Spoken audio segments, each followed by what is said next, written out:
আপনাদের মোবাইলের মধ্যে ভলিউম বাটন খারাপ হয়ে গেছে আর এর জন্য মোবাইলের যে সাউন্ড সেটা আপনারা বাড়াতে পারছেন না বা কমাতে পারছেন না। তো আজকের এই ভিডিওর মধ্যে আমি আপনাদেরকে দেখাবো মোবাইলের এই ভলিউম বাটন ছাড়াই আপনারা কিভাবে মোবাইলের সাউন্ড বাড়াতে বা কমাতে পারবেন। তো চলুন ভিডিওটি শুরু করা যাক। তো এর জন্য সবার প্রথমে কি করতে হবে, আপনাদের মোবাইলের সেটিংসটাকে ওপেন করতে হবে। সেটিংসটা ওপেন করার পর একটু স্ক্রল করে নিচের দিকে চলে আসবেন। স্ক্রল করে নিচের দিকে চলে আসবে, এখানে একটি অপশন পেয়ে যাবেন অ্যাডিশনাল সেটিংস বলে। তো এখানে আপনাদেরকে ক্লিক করতে হবে।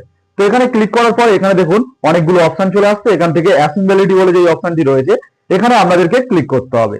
তো এখানে ক্লিক করার পর আবারও আপনাদের সামনে অনেকগুলো অপশন চলে আসবে। আবারও একটু স্ক্রল করে আপনারা নিচের দিকে আসবেন। নিচের দিকে আসলে এখানে আবারও একটি অপশন পেয়ে যাবেন অ্যাসেম্বলিটি মেনু বলে। তো এখানে আপনাদেরকে ক্লিক করতে হবে। তো এখানে ক্লিক করার পর শর্টকাট বলে একটি অপশন চলে আসছে। এই অপশনটা বন্ধ হয়ে রয়েছে, আপনারা জাস্ট এটাকে অন করে দেবেন।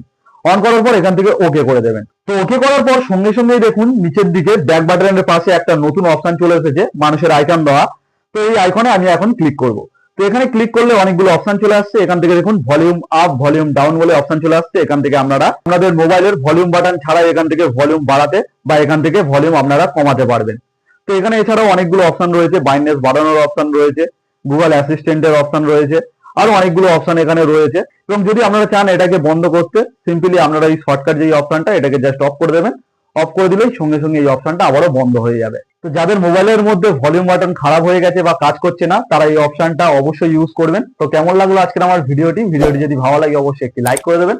আর এরকম ভিডিও পেতে আমার চ্যানেলটিকে সাবস্ক্রাইব করে রাখবেন।